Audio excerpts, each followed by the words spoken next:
आप लोग का ढेरों सवाल, ढेरों कन्फ्यूजन। कोई बात नहीं है, ये कन्फ्यूजन होना बनता है। आप पढ़ रहे हो इसका मतलब आप सही डायरेक्शन में चल पड़े हो, और ये कन्फ्यूजन आपको ही नहीं हमको भी था। ठीक है, मैं आज बताता हूँ अपने बारे में।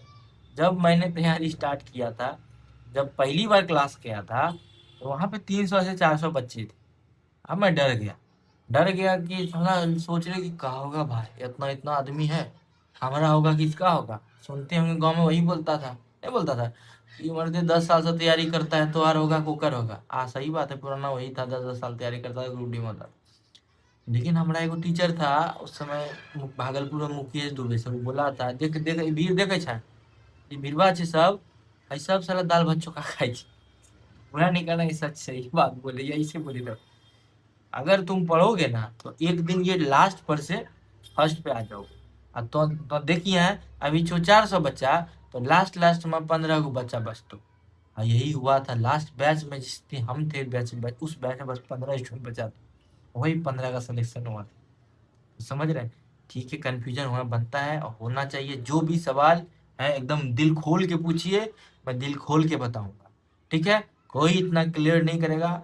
मैं एकदम आपके लिए तैयार हूँ, जो भी दिक्कत हो पूछिए, लेकिन कहाँ कंप्रोमाइज नहीं करना है पढ़ने में भैया। देखिए, मैं अभी अभी अभी एक वीडियो डाला हूँ 5 मिनट पहले, उसमें आपका क्या क्या टॉपिक मैं बताता हूँ।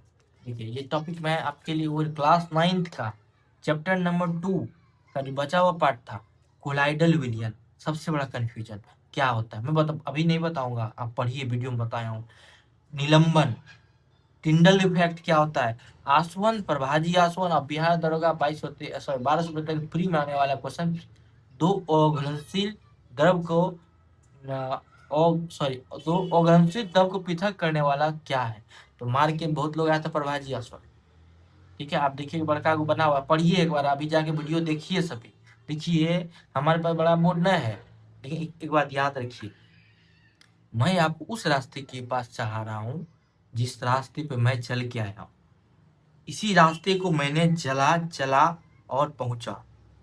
और क्यों, आज तक मैं मैं बता रहा हूँ, आज तक मैंने मैंने, अब झूठ नहीं बोलूंगा, मैं शिक्षा का ये बता रहा हूँ, शिक्षा के लिए झूठ नहीं बोलता हूँ। आज तक मैंने किसी भी पेड कोर्स को नहीं परचेज कर किया, लेकिन उसके बाद भी मैंने 2 टाइम सीजीएल मेंस निकाला। आरपीएफ में 104 नंबर था मेरा, 120 में सिलेक्शन था, उसमें दौड़े नहीं गए। टेक्नीशियन में, ग्रुप डी में, एनटीपीसी में 100 में 92 नंबर। जो रेलवे वाले पूछते हैं ना भैया कि इससे हो जाएगा, अरे भैया, आपको बोलेंगे कोई भी कि ई रेलवे बैच ये बैच, तो आपको नहीं पता है, एक ही पढ़ाई से मैंने सारा एग्जाम क्वालिफाई किया, और आज भी यही ज्ञान हमको आगे की ओर लेके जा रहा है, और आप वही ज्ञान है जो मैं आपसे बात कर पा रहा हूँ। समझ रहे हैं कि आप जब खड़े होइएगा किसी बोर्ड पे, तो आपके पास बोलने के शब्द नहीं बचेंगे। वो कहाँ से आएंगे, ज्ञान ऑब्जेक्टिव रटने से नहीं मिलेगा। जब आप अर्जित करिएगा, हिस्ट्री पढ़िएगा, पॉलिटी पढ़िएगा, जब जानिएगा कहानी को, आपको एक कहानी आपको याद नहीं रहता होगा, बता रहे हैं, जब हिस्ट्री में पढ़िएगा 6 क्लास का, तो एससीईआरटी में भी मिलेगा आपको, एनसीईआरटी मिलेगा। तो बिंबिसार, अजात शत्रु, उदयन की कहानी, आपको इसमें हमेशा कंफ्यूजन रहता है कि बिंबिसार ने किसको जीता, अवंती को किसने जीता, वैशाली किसने जीता। आज मैं बता रहा हूँ, इसी वीडियो में बता रहा हूँ मैं, आप हिस्ट्री का खोल के वीडियो देखिए, मैं पढ़ाया हूँ। ठीक है, देखिए, बिंबिसार जब आया थे, तो बिंबिसार ने क्या किया था, उसने अंग को जीता, ब्रह्मादित्य को हरा कर, बीपीएससी में पूछा गया था। और कौशल और काशी से विवाह स्थापित किए संबंध। उसका बेटा जो आया, पिता को मारा, वो छोड़ दिया, वो सबको पता है कि बेटा ने क्या किया, अपना नाना का जो था कौशल आकाशी, समझिए, दोनों को हराया, और कहाँ भेजा, अपना मंत्री वत्सकार को। उस समय एक ही गणतंत्र था, वज्जी संघ, 8 गण से मिलके बना हुआ था, ठीक, वैशाली। ठीक है, वहां पर भेजा वत्सकार को, बोला ऐसे नहीं जीत पाएंगे वो 8 को, तुम जाओ तोड़ो फोड़ो। तो वैशाली को जिसने जीता, वज्जी संघ को अजात शत्रु ने। एक और कार्य इसने क्या किया, पहले तो कौशल काशी को जीता, फिर अब नाना नानी को जीता, फिर वैशाली को जीता, समझ से जाइए। फिर इसने क्या किया, अवंती के डर से गंगा गंडक सोन के संगम पर एक सैनिक छावनी बसाया, पाटलीग्राम नगर बसा के। याद रखिएगा, क्वेश्चन इस तरह आ गया, पाटलीग्राम नगर किसने बसाया था, सैनिक छावनी, तो वो होगा अजात शत्रु। लेकिन जब उसका पुत्र आया, वही पिता को हत्या किया। पुत्र ने क्या किया, वही अवंती के डर से, जिसने बनाया था उसके पिता ने, तो अवंती को हरा दिया, बदला लिया बाप का, अवंती को हराया। और वही जो सैनिक छावनी था, पाटलिपुत्रा नाम दे के क्या बसाया, एक राजधानी बनाया। आप समझे, अवंती किसने जीता, वैशाली किसने जीता, कौशल काशी को किसने जीता, इसी तरह मैं पढ़ाया हूँ, आप पढ़िए। हम बता रहे हैं, हम अपना बारे में कैसे इतना नॉलेज हुआ हमको, पढ़ के ही ना। एक चीज और मैं बता रहा हूँ, आप लोग बार बार पेड कोर्स लेते हो, ठीक है, उसकी वैलिडिटी कितनी रहती है, 6 महीना, 7 महीना, कुछ नहीं घंटा होगा भाई, मैं बता रहा, कुछ नहीं होगा जब तक आप एकाग्र नहीं होगे। एकाग्रता का मतलब है सब लोग वही करते हैं, जैसे अभी देखना रिजल्ट आएगा ना, एग्जाम का समय आएगा ना, तो दौड़ेंगे पेड कोर्स में, सभी घंटों एकदम, 3 महीना का क्रिस कोर्स, 3 महीना का सिलेक्शन, ऐसे ऐसे बैच आता है भाई, सिलेक्शन मैंने आज तक किसी बैच को नहीं लिया। इस शिक्षा का मैं बता रहा हूँ, शिक्षा का कसम खा के बता रहा हूँ, आज तक किसी बैच को परचेज नहीं किया, और इतना इतना सिलेक्शन लिया, 100 में 92 नंबर रेलवे में उठाया था भाई, सोच सकते हो।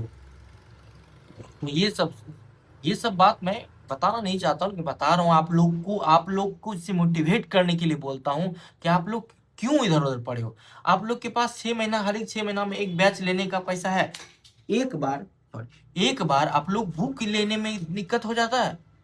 बुक क्या होती है, आपकी पूंजी संपत्ति, आप जब पढ़ोगे, अंडरलाइन करोगे नहीं, आपकी आज ये जो मेरा संपत्ति है, ये मैं आपको दिखा रहा हूँ क्या स्थिति है, आपको दिखाता हूँ।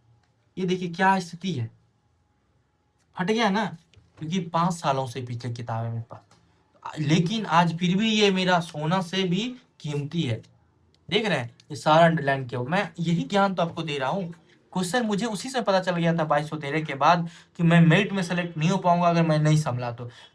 अगर आपका सिलेक्शन पहली बार में नहीं होता है, कोई बात नहीं, आपकी पहली बार में होता है, पहली बार में लेते हैं लोग, लेकिन मैंने भी गलती किया था।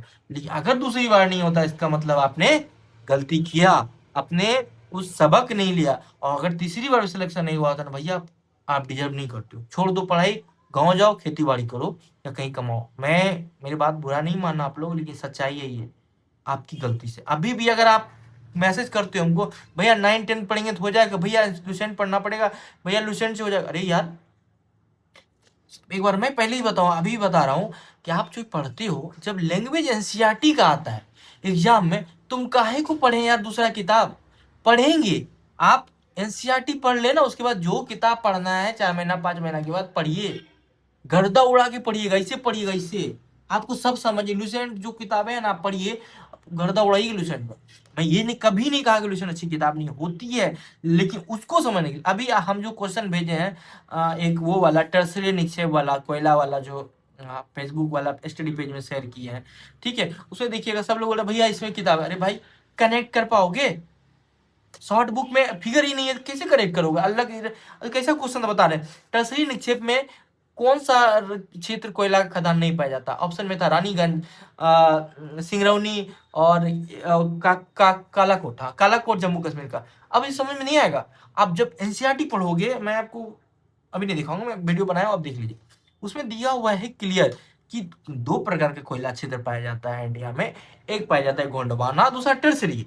गोंडवाना कहाँ है, जो पठारी मैदान वाला एरिया है, जैसे बंगाल, झारखंड, उड़ीसा, छत्तीसगढ़, मैदानी एरिया है, पठारी एरिया है, ये पाया जाता है गोंडवाना। अब गोंडवाना में सिंगरौली, आप देखिए कितना कंफ्यूजन है, सिंगरौली अलग है और सिंगरौली अलग है, ठीक है, मैं आप देखिए, पहले मैं बताऊंगा, एक तेलंगाना में है और एक मध्य प्रदेश में, ठीक है, तो दोनों कितना कॉमन है, एग्जाम में मारिएगा ही गलती। और एक चीज ये हो गया, उसकी वही क्लियर हो गया। अब देखिए कि टर्सरी युग कहाँ है, टर्सरी कोयला कहाँ है, जो बड़ी बड़ी पहाड़ी एरिया है, हिमालयन एरिया, जैसे मेघालय, वैसे तो छोटा ना वो पठार का भाग है ये, लेकिन जो बड़ा पहाड़ी है, नामकुम ना, असम, मेघालय, जम्मू कश्मीर, काकोलट, वही कालाकोट वाला जो इसका, आप अगर थोड़ा भी पढ़े रहते हैं ना, कि इसका, आप ये पूछा गया 122 एसआई में, आप अगर लोग दिए होंगे कमेंट में आंसर दीजिए, ये क्वेश्चन है कि नहीं, ठीक है। और एक चीज आप देखिएगा, 10th में आप खोलिएगा तो मिल जाएगा आपको, ठीक है, आप देखिएगा, मैंने उसमें 12th बता दिया, आप देखिएगा कितना क्लियर है। गोंडवाना का पता है कि गोंडवाना अगर पढ़े हुए हैं कि वो पठारी भाग में है, तो ऑटोमेटिक मारिएगा कालाकोट, ठटाक से हटा, ठीक। तो एक बार पढ़िए अच्छे से। और आपके पास इतने पैसे हो सकते हैं पेड बैच के लिए, लेकिन एनसीईआरटी बुक नहीं हो सकता। एनसीईआरटी ही बुक आपको जीवन भर काम देगा।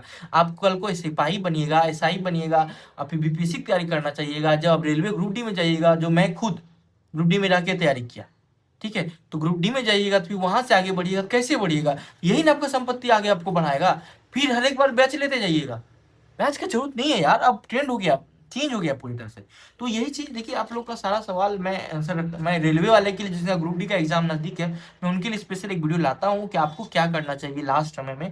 क्योंकि 10 से 15 दिन में मेरा 87 मार्क्स आया था ग्रुप डी में 100 में, ठीक है। और जो उस समय सोचिए कि हम 6 महीना ही तैयारी स्टार्ट हुआ था, तो मैंने पढ़ा पूरा सिलेबस नहीं था कभी, ना मैथ सिलेबस किया, ना रीजनिंग किया, ना मैंने कभी बुक बनाया। कैसे जाके उतना उतना मार्क्स उठाया उसका ही मैं बताऊंगा, कैसे मैथ को पढ़ना है। मैथ को भी एक तरीका से पढ़ा जाता है, ये नहीं कि बुक उठाए पढ़, नहीं। मैंने पूरा बुक कभी सॉल्व ही नहीं किया है, मैं बताता हूँ कैसे पढ़ना है। अब मैं मैथ भी पढ़ाऊंगा आप लोगों का, हर सब्जेक्ट का, मेरे पास हर सब्जेक्ट का परफेक्ट नॉलेज, ठीक है। बताओ, क्योंकि सीजीएल जैसे एग्जाम में मैंने 2 टाइम्स मैथ्स निकाला था, मैं मेरिट नहीं बनाता, क्यों? क्योंकि उस समय 400 नंबर का 200 नंबर का इंग्लिश होता था, और इंग्लिश उस समय शायद हम लोग बिहारी स्टूडेंट हैं, कमजोर होता था। पते के बाद बताऊं कि मेरा 10th में मात्र 16 नंबर है, मैं इंग्लिश में मैं फेल हूँ। किसी को बोलना नहीं, ठीक है। तो ठीक है, अब पढ़िए आप लोग। और एक चीज, अभी अभी के अभी वीडियो को शेयर करिए।